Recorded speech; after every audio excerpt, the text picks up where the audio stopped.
What's going on, guys? It's time for another Foxxy frequently asked questions video, or Foxxy Facts, where I answer viewer questions, respond sometimes to hate mail, and just kind of responding to comments in my channel in general. This is different. Normally I would sit there and run some gameplay in the background and just kind of talk, sometimes with bullet points with the questions and sometimes not. This is pretty much straight off the cuff. So when I read these questions, I'm going to be responding to them in the most genuine manner I can without any sort of anything that has ever been rehearsed, if that makes any sense. So, the first question is, will I ever stream content on YouTube or other social media outlets like Twitch? No. Well, there's like a 1% chance I ever would. The problem I have with streaming is pretty much the same problem I have with, like, Let's Plays. I don't watch them, so, you know, it's just one of those things where I don't find it particularly entertaining for me, so for me to make that content would be almost hypocritical in a sense. And yeah, I understand that streaming is a huge deal, and, like, pretty much everyone's doing it. It's just not my thing. Plus, I don't like the fact that, like, if you're doing like a live stream, if you say something that is even mildly offensive on a stream, people will clip that and make it sound like you're racist, homophobic, misogynistic asshole, or they'll put like some sort of negative spin on something regardless if it's a joke or not. And the problem with that for me is I have a really dark, dry sense of humor at times. So I have a bad feeling that my humor won't translate to the viewing audience as well as I would hope it would. And that's the thing. I hide a lot of that dark humor or dry humor from the viewers in general with my channel because I'm afraid to do it only because I'm afraid of what the repercussions would be, if that makes any sense. Now, on the flip side of that, would I ever do, like, a Let's Play thing in general? That I'm more about. Like, I would sit there, I could see myself recording, like, 2-3 hours of footage for, like, a terrible game, Clive Baker's Jericho, or, I don't know, Call of Juarez The Cartel. Just recording like 2 hours worth of that and then cutting down kind of like the best bits or the most entertaining pieces from the video into like a 20-30 minute video. I could see myself doing that, but a whole 2-3 hour live stream or 2-3 hour footage thing, it would never happen on my channel. People have been asking me to do specific rise and fall videos on companies, you know, like Acclaim, Neversoft, LJN, just really anything like that, or Rare. Here's the thing, guys. I have to be personally interested in the company for me to want to do a rise and fall video of. Some guy even suggested I did a rise and fall series on some mobile game company. Why the fuck would I ever do that? Why would I give a shit? I don't play mobile games. So, if I'm not interested in it, I can't make it. That's not to say I won't ever make one on Acclaim or Idios or whoever. That's, if I'm more interested in a particular company right now, that's what I'm going to do. I'm not going to force myself to create something that I'm not going to be happy with because I'm not personally and emotionally invested in it. Hopefully that makes some sort of sense there.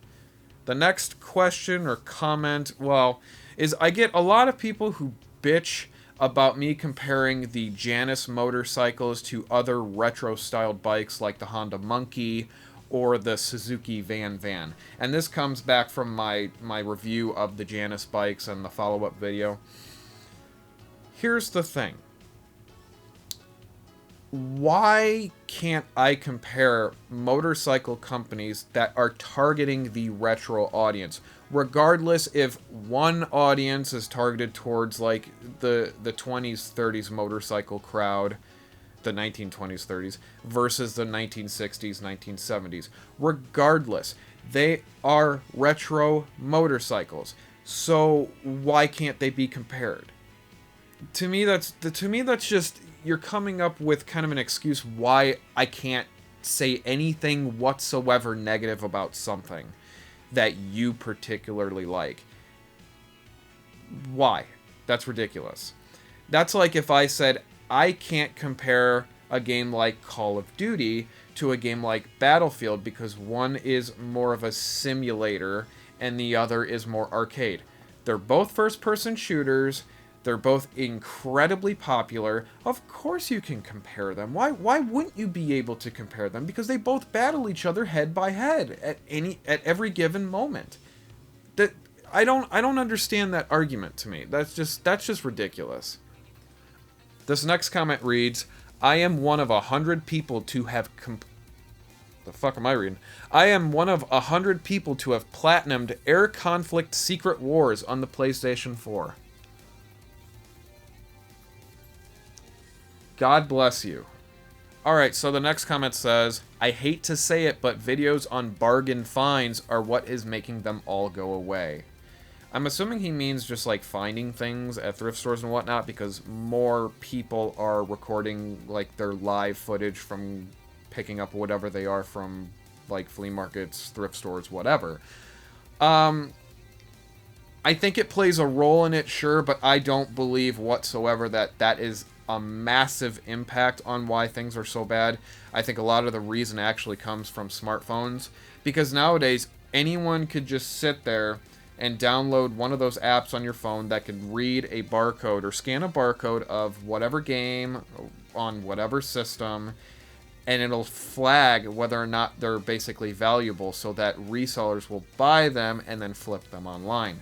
Now, to go even more into that, I think thrift stores are getting smart, and they're not putting out the most valuable things. Like, okay, say that a thrift store takes in a game like Folklore on the PS3, a game that was really not worth anything maybe 10 years ago. I got it for like $4 at a fucking GameStop. Nowadays, this game is over $60, I believe. I think in some cases I saw it go for like 90. Thrift stores like a Goodwill will not put that game out. Instead, what they do is they'll pull it aside and then post it on like the Goodwill auction thing that they have online. And I think that's becoming more of a common thing. And I do not believe whatsoever that they're only doing that with video games. I think they're doing that with anything that is more valuable than what they could just sell at their typical thrift store locations or whatever. As for the people making these videos like I am, the thing is like when I first started making these videos, not that many people were doing them. There was like a handful, and everyone had kind of their own method of doing things. I will be honest, I took a lot of my inspiration from Pat the NES Punk with his flea market videos, the Flea Market Madness, and that is what got me to do my own flea market videos, and then I stemmed those flea market videos into the thrift store ones. But I did my own thing with it that I felt was different, because in Pat the NES Punk's videos, he typically only really goes for like retro games or cartridge-based games like Nintendo 64 and earlier, and that's just not me. I go for really anything I want, but I mostly stem from like the PS1 to PS3 generations of consoles. That's just more of my thing. So not only that, but you know, when I come across something that I feel is worth talking about, I will talk about it, like a projector or old cameras or die-cast cars that are interesting, die-cast whatever, antiques. That to me is interesting, and I like to talk about them, and in some cases I like to educate the audience who may or may not be aware of, like in one instance, my dad found a fire extinguisher grenade that was an antique, and he bought it, and it's just so cool, you know, because who knows about that type of thing? I didn't know about it at the time, and he didn't either. But talking about that and sharing that with the audience is just, it's so much fun for me, you know? So that's just kind of how I do things. And I'm not trying to say ever that, you know, I pioneered, or I was one of the ones who pioneered the thrift store making videos or bargain videos. Absolutely not. I will never take credit for that because, number one, I'm not even a big channel. But I did notice that as the years went on, more people were doing them compared to when I first started. There really wasn't that many. But again, I don't take any credit for that whatsoever, and I never will. There's also a pretty good amount of people like me that I found out enjoy playing multiplayer games against bots instead of real players. That was extremely shocking to me, because I thought that I was one of the very few people who just kind of stemmed away from multiplayer games against real people and preferred to play against bots. And the thing is, as I get older, the less I really give a fuck about playing against real people. You know, I had my time way back in the day when I played Call of Duty 4 or Battlefield Bad Company, Crisis, whatever else, SOCOM, where I was extremely good at those games, and I played game battles, I played, you know, tournaments and whatnot, and I was really fucking good. And nowadays, I don't want to do it anymore. I've received thousands of death threats, people doxing me and sharing public information and or private information, and it's just not, I'm over it, you know? Like, I'll still play online with, if I get into like a party with a group of friends of mine, but as far as, you know, I buy the next big thing that's online, I won't really play it solo unless it's with bots. I'm just over it, you know what I mean? I find myself having more fun playing like a Red Orchestra 2 against bots than I ever will playing a game that is just primarily only real players. Why is that? Again, I'm just over playing against real people. I just want to enjoy myself, and everyone's different. I just thought it was incredibly interesting that there's a lot more people out there like me who feel the same exact way.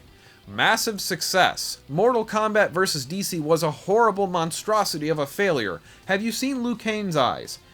Yes, Liu Kane's eyes are terrible, but it is a myth to say that Mortal Kombat vs. DC was a failure. Did people not like it, like the diehard fans? Probably not, but it commercially was a massive success. It sold stupid amounts of copies. It did extremely well, and if you're going to say Mortal Kombat vs. DC was a horrible monstrosity of a failure, play Special Forces on the PS1 or some of the other PS1 titles and come back to me. You will be begging to play this game instead of those. Haze is the worst FPS exclusive to the PS3. Yes, I would tend to agree with you. But then there's not really many exclusive FPS games on the PS3. But yes, Haze is awful. I'd like not to review it, but I probably end up will at some point, so yeah. Okay, so I have to give a massive shout out to really every single person who commented on the video of me quitting my old job. It was like, I don't know, 15, 20 minutes long of just me just kind of, I put the fucking camera right in front of me, and I just went with it. They're pure, just talking and airing my frustrations, airing most of the reasons why I quit my job and how upset I was with it and what happened after the fact with finding a new job.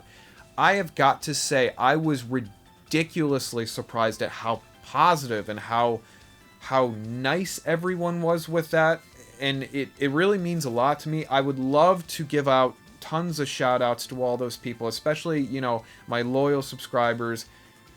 I would love to do that, but there was just so many of you, and I just want to say to all of you, thank you so much for that. You know, wow, it was really, really surprising, and you know, all that positive feedback and all the people that are really kind of going through the same exact thing that I was at my old job.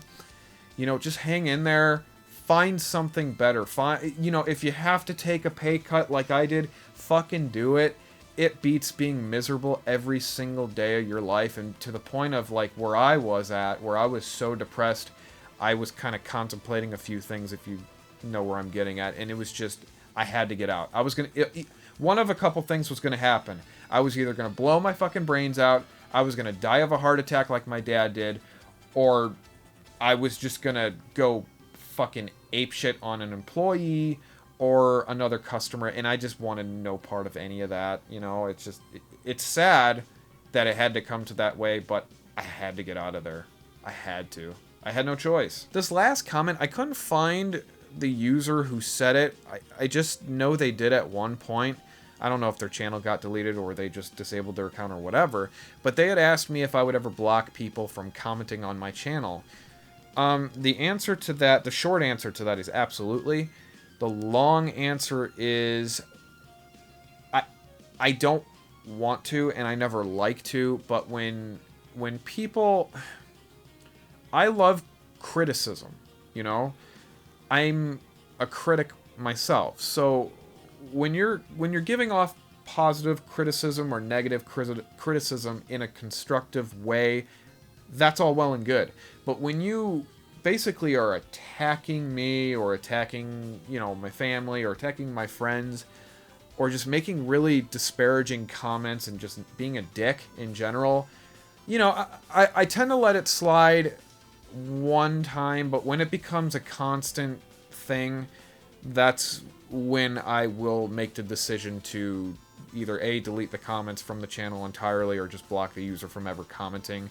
I don't like doing that. I'm all for freedom of speech, absolutely, but when you're just a fucking asshole about it, I don't have no patience for that, and I don't really give a shit either way. So basically, if you're nice to me, I'm nice to you. If you're a dick to me, well, fuck you. So that's really all I have for today's video, everyone. Thank you so much for watching, and again, a massive shout out to all those people that have just been long-term subscribers, even new subscribers, of course.